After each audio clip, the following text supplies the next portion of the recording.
Imagine a country so clean, so safe, and so advanced that people call it a real-life utopia.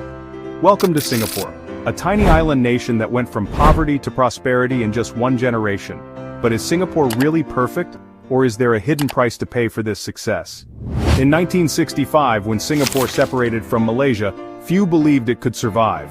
It had no oil, no minerals, and not even fresh water of its own. Its GDP per capita was just around $500, poorer than Ghana at the time. But today, Singapore's GDP per capita is over $80,000, one of the highest in the world.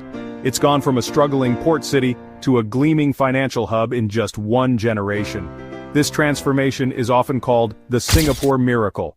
At the center of this miracle was one man, Lee Kuan Yew, Singapore's founding prime minister.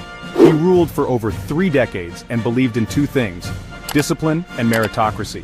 Lee fought corruption with an iron fist, raised salaries for ministers to attract top talent, and made Singapore a place where hard work was always rewarded. His policies were strict, sometimes even controversial, but they worked. Singapore's rise rests on 3 powerful engines: global trade, human capital, and rule of law global trade.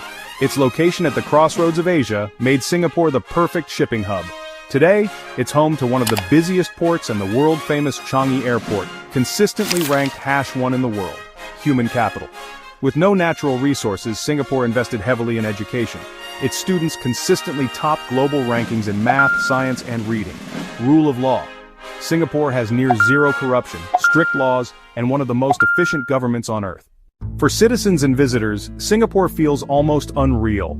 Public transport runs on time, streets are spotless, and crime is nearly non-existent. In fact, Singapore is often ranked as one of the safest countries in the world. And then there's the food. Singapore's hawker centers are a cultural treasure, serving cheap, delicious meals that even Michelin has recognized with stars. Imagine eating world-class food for just a few dollars.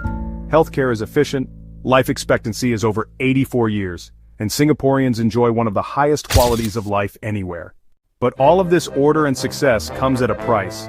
Singapore is sometimes called a nanny state. Chewing gum is banned.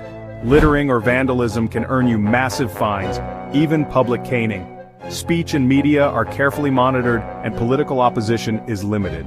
Freedom of expression exists, but only within carefully drawn boundaries.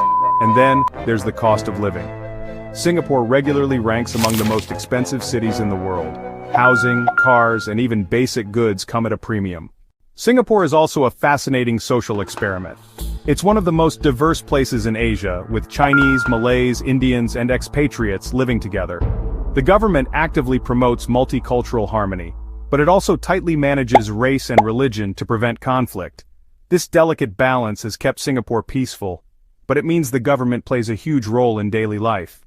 Many developing nations look to Singapore as a role model. If a tiny island with no resources can become rich, why not them? But Singapore's formula is hard to copy. It required strong leadership, a strategic location, and a society willing to trade some freedoms for prosperity. So, is Singapore truly perfect? No country is. But Singapore comes closer than most: safe, clean, efficient, and rich. It's a glimpse of what the future could look like. Yet it also reminds us that perfection often comes with trade-offs. The question is, would you be willing to live in a place where freedom is limited but prosperity is almost guaranteed? That's Singapore, the almost perfect country.